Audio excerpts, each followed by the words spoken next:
পৃথিবীতে এমন 4টি গুনাহ আছে, যে 4টি গুনাহ করার সময় মানুষ আর ইমানদার থাকে না, ও বেঈমান হয়ে যায়।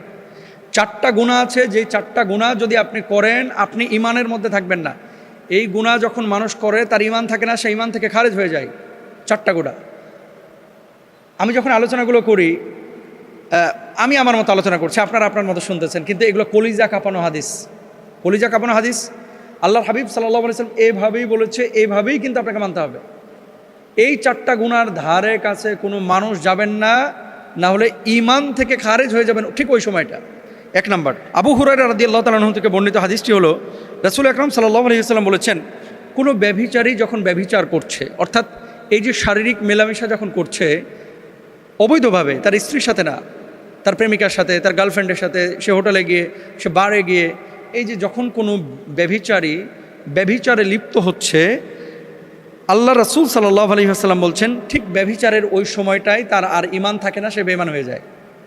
যখন সে বন্ধ করে সে আবার ফিরে আসে, কিন্তু গুনাহে কবিরার কারণে কিয়ামতের ময়দানে আল্লাহ তাআলা অসংখ্য সময় তাকে জাহান্নামের আগুনে জ্বালাবেন। তাহলে ব্যভিচারী যখন ব্যভিচার করে তার ঈমান থাকে না, সে বেঈমান হয়ে যায়। 1 নাম্বার। 2 নাম্বার, কোনো মদ পানকারী যখন শরাব পান করে, সেটা শরাব হতে পারে, সেটা ইয়াবা হতে পারে, সেটা অন্যান্য নেশা জাতীয় জিনিস হতে পারে, যখন কেউ এই নেশা জাতীয় জিনিসের সাথে সম্পৃক্ত থাকে তখন তার ঈমান থাকে না। কোনো চোর যখন চুরি করে তার ঈমান থাকে না। 3 নাম্বার, কোনো চোর যখন চুরি করে তার ঈমান থাকে না। 4 নাম্বার, কোনো ছিনতাইকারী এমনভাবে ছিনতাই করে যে মানুষ তা দেখার জন্য তাদের চোখ সেদিকে উত্তোলিত করে, মানে ছিনতাইকারী ছিনতাই করে যে মানুষ তা দেখার জন্য তাদের চোখ সেদিকে উত্তোলিত করে, তখন সে মুমিন থাকে না। তাহলে ছিনতাই যে করে তখন ঈমান থাকে না। ওই ছিনতাইকারীর কার্যক্রম যখন শুরু করে ঈমান থাকে না। চুরি যখন করে ঈমান থাকে না। তারপরে শরাব যখন পান করে ঈমান থাকে না। আরেকটা হচ্ছে জেনা যখন করে ঈমান থাকে না। এখন ধরেন চাঁদাবাজ যখন চাঁদাবাজি করে তার কি ঈমান থাকে? ডাকাতি করা, ছিনতাই করা, চাঁদাবাজি করা সমান অপরাধ, কিন্তু সমান অপরাধ। কেন সমান অপরাধ? এটা জোরপূর্বক মানুষের হক নিয়ে আসা। আপনি কোনো কাজ করলেন না, কিন্তু জোরপূর্বকভাবে। জানেন, কালকে রাত্রে আমাকে ত্রিশাল থেকে একজন ফোন করেছে যে হুজুর আমি ডিসেবল, আমি প্রতিবন্ধী, আমার একটা দোকান ছিল, সেই দোকানের জন্য 1.5 লক্ষ টাকা আমার কাছে চাঁদা চাওয়া হয়েছে। পরে আমি ডিসেবল প্রতিবন্ধী হওয়ার পরে আমি এই দোকান ছেড়ে দিয়েছি, আমি কোথায় টাকা পাবো? যাই হোক, দোকান তারা নিয়ে চলে গেছে। যে কথাটা বলতে যাচ্ছি যে এগুলোর ব্যাপারে ভয়ানক হাদিস আছে, কিন্তু আমাদের ভাইয়েরা বোনেরা এগুলোর ব্যাপারে বোঝে না। সুতরাং এই 4টা পাপের ধারে কাছে যায়েন না, হক নিয়ে নাড়াচাড়া করেন না, নিজের দুনিয়া আখিরাত সবই শেষ করে ফেলবেন। আল্লাহ বুঝদান করুক। মোহতারাম, আমার বাচ্চা রাত্রেবেলায় প্রচণ্ড রকমের কান্নাকাটি করে।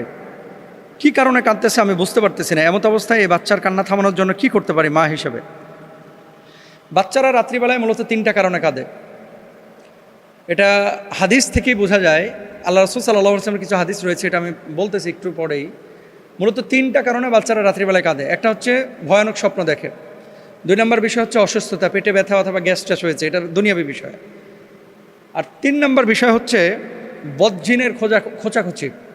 অপবিত্র জীবনযাপন করেন, সাফার করে হচ্ছে বাচ্চারা। সারাদিন সিনেমা দেখতেছেন, মোবাইলে চ্যাটিং ফ্যাটিং করতেছেন, সারাদিন গান বাজনা করতেছেন, সারাদিন অপবিত্র অবস্থায় বিছানাটাকে রেখে দিচ্ছেন। এই যে এই ধরনের কোনো অ্যাটিচিউড যদি আপনার থেকে হয়ে থাকে, তাহলে বাচ্চারা সাধারণত এই ধরনের সাফার করে। তাহলে কি করতে হবে?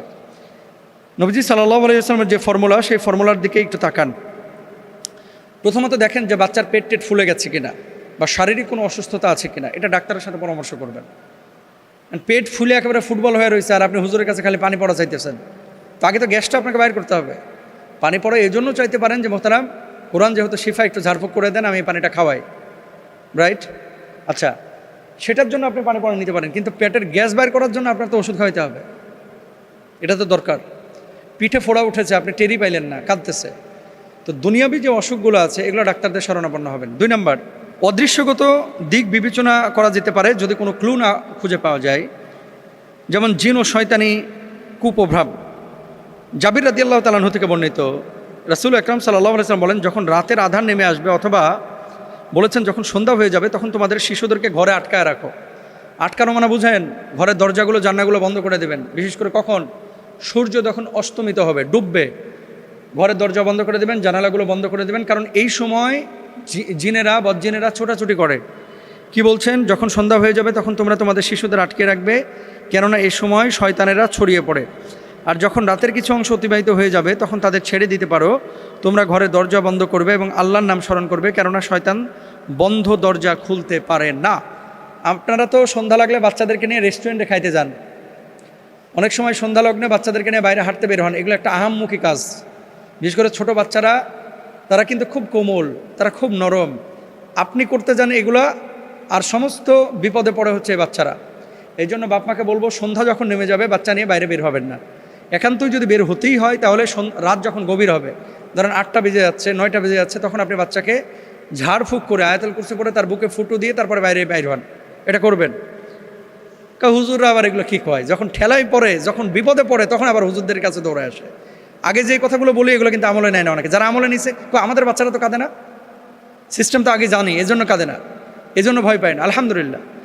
কোনো বিছানা টিছানা অপবিত্র রাখবেন না। যেই বিছানার উপরে মেলামেশা করতেছে, এই বিছানাটাকে না ধুয়ে আবার ওর উপরে বসে 7 দিন ধরে, কিছু খবিস আছে এরকম, 7 দিন 8 দিন লুঙ্গি ধয় না, জামা কাপড় ধয় না, বিছানা চাদরই করে না। আর মানে ঘরের ভিতরে ঢুকলে বিশ্বাস করেন একেবারে পেশাবের গন্ধে মনে হয় যে ঘরে পাঠা পালে, এরকম একটা অবস্থা। এরকম নোংরা যদি পরিবেশ থাকে, ওই ঘরে জিনের আসর হবে। কারণ বদজিনেরা অপবিত্র জায়গা পছন্দ করে। কথা বুঝতে পেরেছেন? এগুলো নিয়ে কষ্ট নেবেন না আপনারা, এগুলো বুঝেন।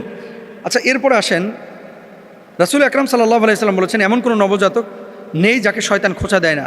যাকে শয়তান খোঁচায় সে চিৎকার করে কান্না শুরু করে। এটা আল্লাহ রাসূল সাল্লাল্লাহু আলাইহি সাল্লাম নিজেও বলেছেন। তো রাসূল সাল্লাল্লাহু আলাইহি সাল্লাম কী করতেন? হযরত হাসান হোসেন রাদিয়াল্লাহু তাআলা আনহুর ব্যাপারেও তিনি আয়াতুল কুরসি পড়ে হাসান হোসেনকে ফুৎকার দিয়েছেন। একটা দোয়া খুব বেশি নবীজি পড়তেন এবং হাসান হোসেনকে এই দোয়াটা পড়ে ফু দিতেন, আউযু বিকালিমাতিল্লাহি তাম্মাতি মিন কুল্লি শাইতানিন মুহাম্মাতিন ওয়া মিন কুল্লি আইনিন লাম্মাতিন। এই দোয়াটা আপনারা বেশি বেশি পড়ে, মানে নবীজি যেহেতু হাসান হোসেনকে ফুৎকার করেছে, আপনারাও আপনাদের বাচ্চাদেরকে ফুৎকার করবেন ইনশাআল্লাহ, দেখবেন কেটে গেছে। আল্লাহ বুঝদান করুক। এক বোন লিখেছেন, মোহতারামা, আমার প্রথম স্বামী মারা গিয়েছে, দ্বিতীয় আরেকটি বিয়ে করেছি। দ্বিতীয় হাজব্যান্ডও ভালো, প্রথম হাজব্যান্ড যিনি মারা গিয়েছেন তিনিও ভালো। এমত অবস্থায় আমি যদি জান্নাতে যাই, কোন স্বামীর সাথে আমি জান্নাতে থাকতে পারবো? মানে প্রশ্নের মূল মুদ্রা কথা হচ্ছে, কোনো নারী যদি ধরেন 3টা 4টাও বিয়ে করে, এক স্বামী মারা গিয়েছে, আরেকটা ডিভোর্স হয়ে গেছে, এরপর আরেকটা বিয়ে করছে, ওটাও ডিভোর্স হয়ে গেছে, আরেকটা বিয়ে করেছে, ওটাও ডিভোর্স হয়ে গেছে, অনেকের 2জন স্বামী আছে, 3জন স্বামী আছে, এরকম চেঞ্জ হয়েছে। সে যদি জান্নাতে যায়, কোন স্বামীর সঙ্গে থাকবে? যিনি প্রশ্নটা অনলাইনে পাঠিয়েছেন, আমি তাকে বলতে চাই, আগে জান্নাতে যায় এলন।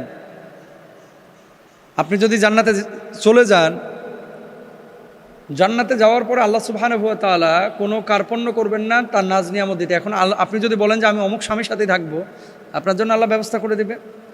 যদি আপনি বলেন যে না, আমি 4 জনের সাথে একসাথে থাকবো, এটাই আমি চাই, তো ওদের 4 জনের মতো রূহ বানায় দিতে আপনাকে কতক্ষণ সময় লাগবে?